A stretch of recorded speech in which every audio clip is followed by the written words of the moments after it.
सही तपाईलाई अप्पर मुस्ताङमा फेरि पनि स्वागत छ। अप्पर मुस्ताङको नेचुङ भन्ने ठाउँमा 3950 को हाइटमा हुनुहुन्छ है तपाईहरु। तलबाट आउँदाखेरि तपाईलाई गाह्रो साह्रो केही टाउको दुख्ने केही गाह्रो भएर छैन नि हैन। यहाँबाट जान चाहिँ अझै गाह्रो हुन सक्छ के। अब चाहिँ 14 किलोमिटर 46 को हाइटमा पुग्नुहुन्छ तपाईहरु। 46 हजुर 46 को हाइटमा पुग्नुहुन्छ। त्यसकारण यहाँ गाह्रो भएको मान्छेले चाहिँ माथि जाँदा अझै गाह्रो हुन सक्छ के। हाइ लाग्ने समस्या हुन्छ, बान्टा हुन्छ, त्यो रिङ्गता लाग्छ, त्यस्तो हुन्छ के। गाह्रो भाषा भने चाहिँ यतै बस्नुस्, तपाईहरुले तपाईहरु साथीहरुसँग फर्किन सक्नुहुन्छ है। गाह्रो भाषा भने चाहिँ जानुस्। तपाईहरु अब यहाँदेखि 46 को हाइटमा चाहिँ कोरोला बोर्डर चाइना, नेपाल र चाइना बीचको कोरोला बोर्डरमा जानुहुन्छ। त्यहाँ चाहिँ हाम्रो 24 नम्बर पिलर छ है। त्यो 24 नम्बर पिलर चाहिँ 10 गज क्षेत्रमा छ। 10 गज क्षेत्र भनेको चाहिँ दुवैतर्फको जमिन जोडिएको जमिनको बीचोबीच स्थानमा चाहिँ हाम्रो 24 नम्बर पिलर छ है।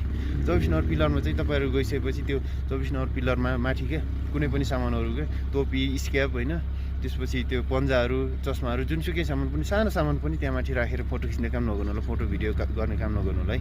त्यसपछि गइसकेपछि त्यो पिलरलाई अरेस्ट लाएर हैन टेकेर अलिक नरम तरिकाले फोटो खिच्ने काम नगरिनु होला है।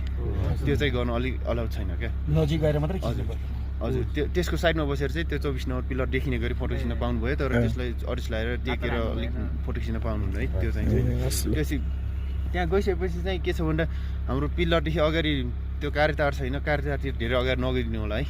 त्यो चाहिँ हामी तपाईहरु चाइना छिर्न पाउनुहुन्न। एक त हैन चाइना छिर्न नपाए पनि तपाईहरुले चाइनाको सामान ल्याउने क्रममा चाहिँ व्यापारी दिदी बहिनीहरु जान लाग्नु भएको छ। व्यापारीहरु गइराख्नु